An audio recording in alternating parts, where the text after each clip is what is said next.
Hello दोस्तों, नमस्कार। मैं आपका दोस्त कुमार मोरवाल आपका आपके यूट्यूब परिवार Stately Academy A to Z पर स्वागत करता हूं।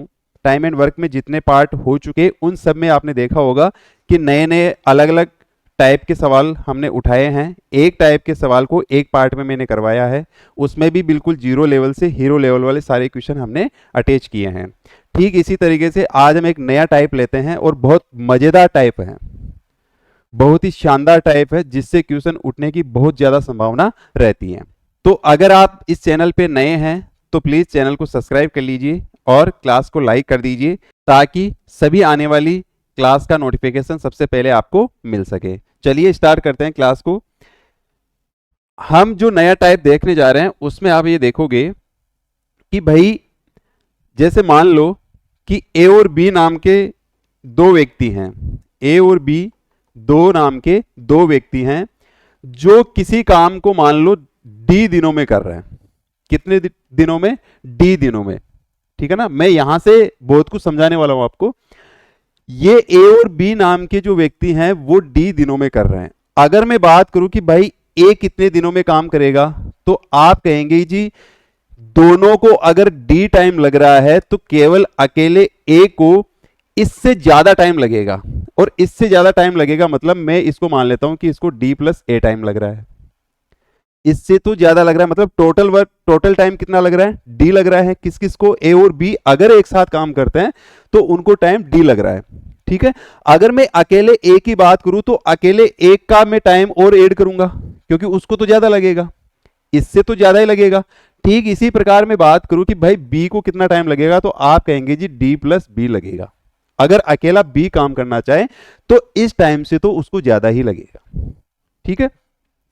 अगर मैं बात करूं कि ए और बी एक दिन में काम कितना कर लेंगे, एक दिन की अगर मैं बात करूं तो आप कहेंगे जी 1/d काम कर लेंगे। ठीक है। इसी तरीके से ए एक दिन में कितना काम कर लेगा, तो आप कहेंगे जी ए जो है वो एक दिन में काम कर लेगा कितना? 1/d प्लस ए। इसी तरीके से बी जो है वो एक दिन में काम कितना कर लेगा? a/d plus B. ठीक है। आप कहेंगे कि ये करने से फायदा क्या है, हम क्यों कर रहे हैं? देखो यहां से एक नई चीज निकल के आएगी और वो चीज बहुत ज्यादा काम में आएगी और आप विद इन 1 सेकेंड सवालों को उड़ा दोगे। मैं एक फॉर्मूला लेके चल रहा हूं, अभी मैं उसको बता रहा हूं कि वो फॉर्मूला आखिर आएगा कहां से।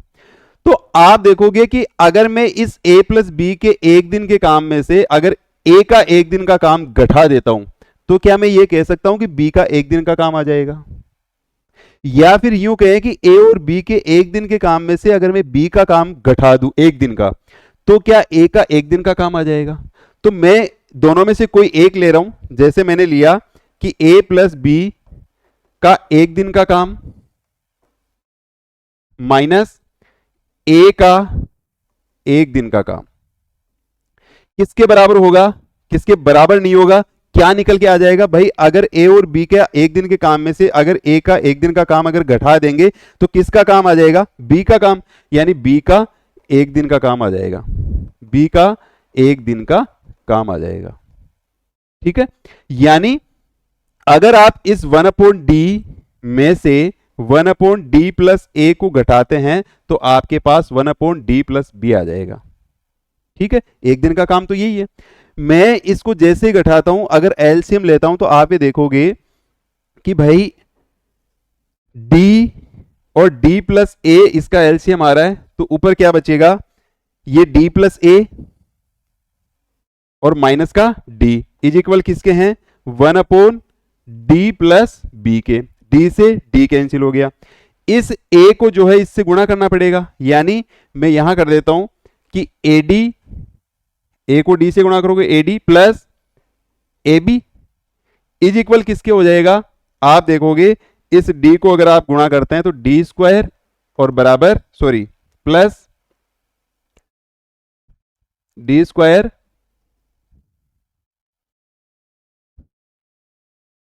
प्लस किसके बराबर हो जाएगा? ये AD के। अब यहां से फिर AD कैंसिल हो रहा है, तो आप ये देखोगे कि D का मान जो है वो किसके बराबर आ रहा है? AB के। ठीक है। डी स्क्वायर इज इक्वल किसके हैं? AB के। तो मैंने D का मान निकाल लिया तो रूट इधर लग जाएगा। ये जो है वो दिन जो है वो ये आएगा। कौन से दिन? ये वाले दिन। ठीक है ना। अब आप कहोगे जी सर ये सीखने से हमें फायदा क्या होगा, तो हम इसके लिए एक एग्जाम्पल उठाते हैं, सवाल उठा लेते हैं। सवाल आपसे ये कह रहा है, जैसे इस सवाल को एक बार के लिए होल्ड कर देते हैं, पहले इस सवाल को देख लो।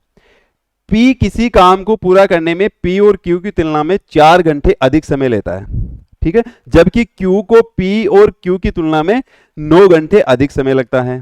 तो P और Q मिलकर काम करते हुए कितने घंटे में काम पूरा कर सकता है, मतलब आपसे ये टोटल टाइम पूछेगा। तो टोटल टाइम निकालने के लिए वही D बराबर क्या हो जाएगा, रूट AB, और A की वैल्यू क्या है 4, B की वैल्यू क्या है 9। भाई टाइम तो यही बढ़ रहा है ना, कह रहा है कि 4 घंटे अधिक समय लेता है और Q P और Q की तुलना में 9 घंटे समय अधिक लेता है। तो अधिक जो समय लेने वाला था वो हमने क्या देखा था, D प्लस A के लिए और D प्लस B के लिए। तो ये A और B को क्या है, जो समय अधिक ले रहा वही तो है। तो हमने जैसे इसका मान रखा तो D 36 आएगा, 36 की वैल्यू क्या आ जाएगी 6, 36 की वैल्यू क्या आ जाएगी 6। तो ये जो है वो टोटल काम पूरा हो जाएगा कितने घंटे में, 6 घंटे में। तो ऑप्शन कौन सा हो जाएगा आपका ए। बताओ समझ में आ रहा है कि नहीं आ रहा? नहीं आ रहा है कोई बात नहीं है, जो क्वेश्चन हमने छोड़ा था, स्किप किया था, उस क्वेश्चन को वापस लेते हैं। वो क्वेश्चन आपका ये है, ये क्वेश्चन था। क्वेश्चन आपका ये है कि ए और बी एक साथ काम करते हुए डी दिनों में एक काम को पूरा कर सकते हैं, ठीक है। अकेले काम करने में ए को 8 प्लस डी दिन और बी को 18 प्लस डी दिन लगता है। ए 4 दिनों के लिए काम करता है, तो बताइए शेष कार्यों को अकेले बी द्वारा कितने दिनों में पूरा किया जाता है।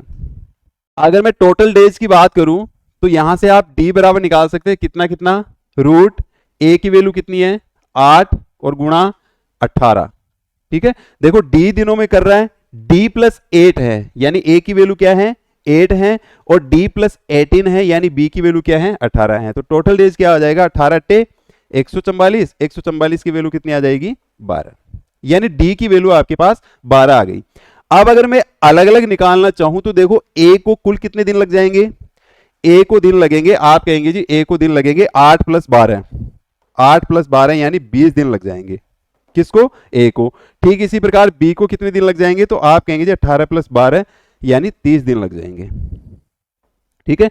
अब सवाल यहां से थोड़ा सा टर्न लेता है कि ए जो है वो 4 दिनों के लिए काम करता है, फिर बाद में वो चला जाता है, तो बताइए शेष कार्य अकेले बी द्वारा कितने दिनों में पूरा किया जाता है। उसने 4 दिनों तक काम किया है, तो मैं ये कहूंगा, ये कह सकता हूं कि अगर बी किसी काम को 20 दिन में कर सकता है, उसने 4 दिनों तक काम किया है, तो उसने एक दिन में काम कितना किया है, यानी उसने 4 दिनों में काम कितना कर लिया होगा, तो आप कहेंगे जी 4/20 काम कर लिया होगा, ठीक है। यानी 1/5 काम ये कर चुका, ये 1/5 काम कर चुका, और चूंकि काम कितना करना है 5 करना है, तो शेष कार्य कितना बचेगा भाई, बी के लिए अगर मैं बात करूं तो बी को काम कितना करना है 4/5, भाई 5 ही तो काम करना है, 5 में से एक ए ने कर लिया, तो बचा कितना बी के लिए 4/5। कितने दिन लगा सकता है ये 30 दिन, तो 5 का 30, 6 चौक 24 दिन में ये शेष कार्य को कंप्लीट कर लेगा। है क्या कोई ऑप्शन, ऑप्शन डी आपका करेक्ट आंसर हो जाएगा। बताओ मजा आ रहा है कि नहीं आ रहा कंसेप्ट में। देखो इस टाइप के बहुत से सवाल एग्जाम में पूछे जाते हैं, और मैंने कोशिश करी है कि मैं आपके इस चैप्टर से कोई भी टाइप का क्वेश्चन नहीं छोड़ूंगा, हर टाइप के क्वेश्चन में कवर करूंगा।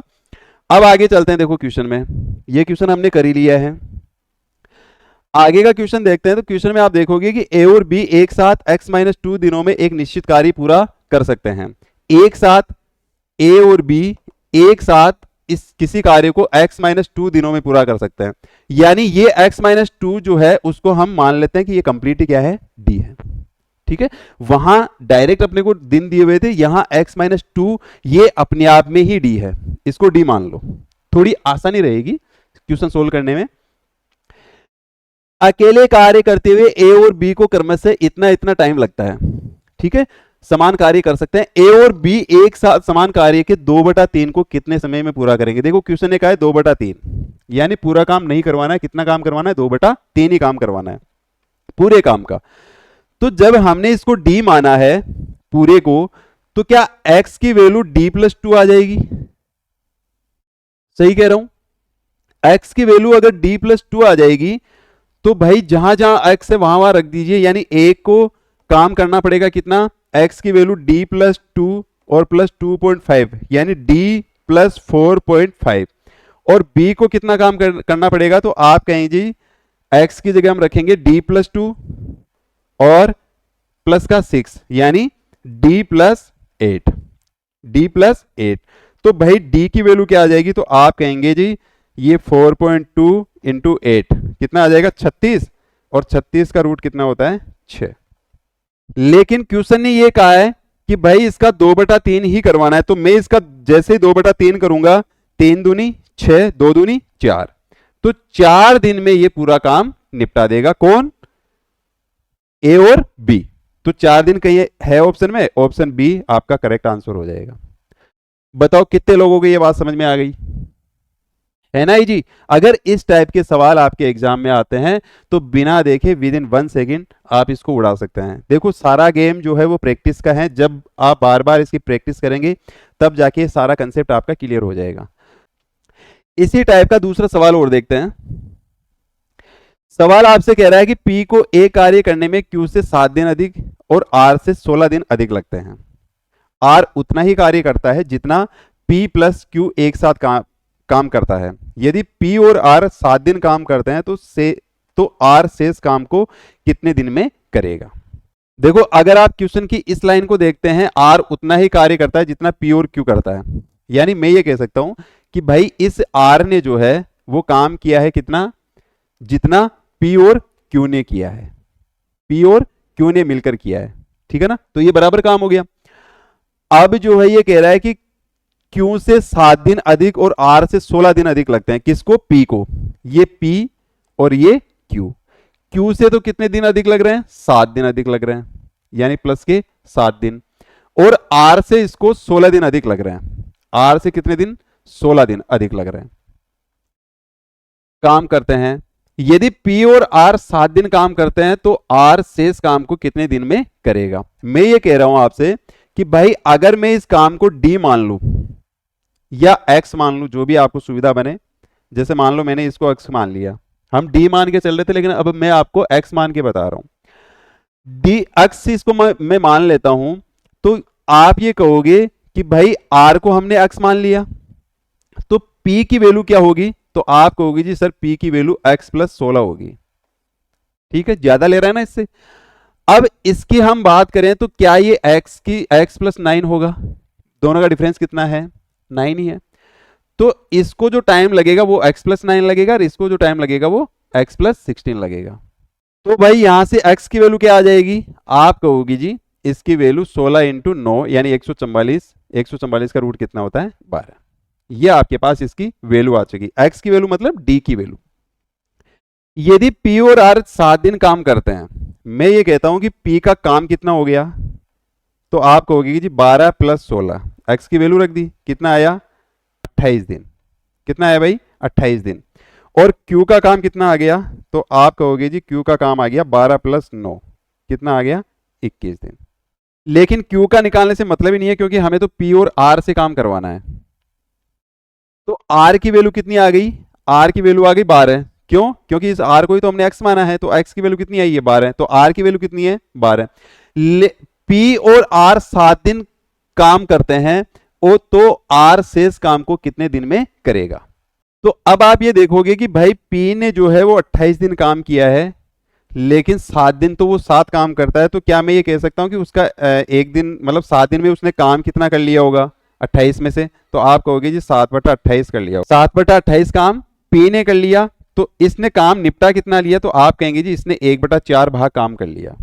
जब इसने 1/4 काम निपटा दिया तो अब R को काम करना कितना है, शेष काम ही तो करवा रहा है, तो शेष काम के लिए R को काम कितना करना पड़ेगा, तो आप कहेंगे जी 3/4 काम R को करना पड़ेगा।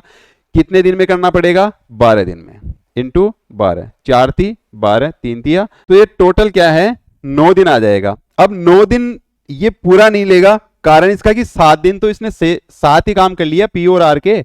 भाई P और R ने 7 काम किया है, मतलब R ने जो है वो P के साथ 7 दिन तो काम कर ही लिया, तो वो अब शेष काम को जो है -7 दिन यानी कितने दिन में लौटा पूरा कर देगा? 2 दिन में। तो इसका आंसर क्या आएगा आपके पास? 2 दिन। तो 2 दिन तो अपने पास कहीं ऑप्शन में है ही नहीं, किसी भी एक ऑप्शन को 2 बना लीजिए, मान लेते हैं यहाँ 2 है, ठीक है ना, तो आपका राइट आंसर क्या हो जाएगा? Option D. चलो भाई नेक्स्ट क्वेश्चन देखते हैं।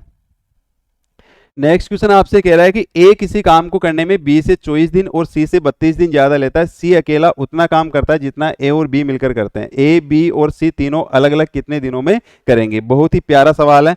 अगर देखो इस क्वेश्चन को देखने से ही मालूम पड़ रहा है, अगर आप चाहें तो इस सवाल को मौखिक भी उड़ा सकते हैं। कैसे उड़ा सकते हैं ये देखो, ए किसी काम को करने में बी से 24 दिन और सी से 32 दिन ज्यादा लेता है।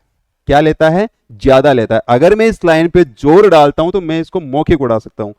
ज्यादा लेता है मतलब ए को ज्यादा टाइम लगेगा इन दोनों से, किससे? बी और सी से। बी और सी से ज्यादा लगेगा तो मैं ये कह सकता हूं कि क्या ये काम जो है, ये जो 10 है वो इन दोनों से ज्यादा है क्या? नहीं है, तो ये ऑप्शन नहीं होगा।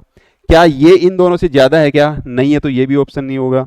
क्या ये काम इन दोनों से ज्यादा है क्या? नहीं है, इसका मतलब ये भी ऑप्शन नहीं होगा। तो ऑप्शन कौन सा होगा? डी होगा। ये तो था, हमने मौखिक इसको उड़ाया है। सवाल का जो है जवाब आप बिल्कुल जैसे अपने पहले जो क्वेश्चन किया है सेम एज इट इज वही क्वेश्चन है, इसको अलग अलग निकालना है, यहां दर्शाना है। मैंने इसको मौखिक उड़ा दिया है, आप इसको सोल्व करके देखोगे, ये आपके लिए SW है। और कमेंट में ये जरूर बताइएगा कि क्या आपसे ये क्वेश्चन सोल्व हो पाया या नहीं हो पाया, ठीक है ना। नहीं हो पाया तो आप मुझे बताइएगा, इसको नेक्स्ट सेशन में हम सोल्व करेंगे। तो आज की क्लास में सिर्फ इतना ही। मुझे उम्मीद है कि ये कंसेप्ट आपको बहुत अच्छे से समझ में आया होगा।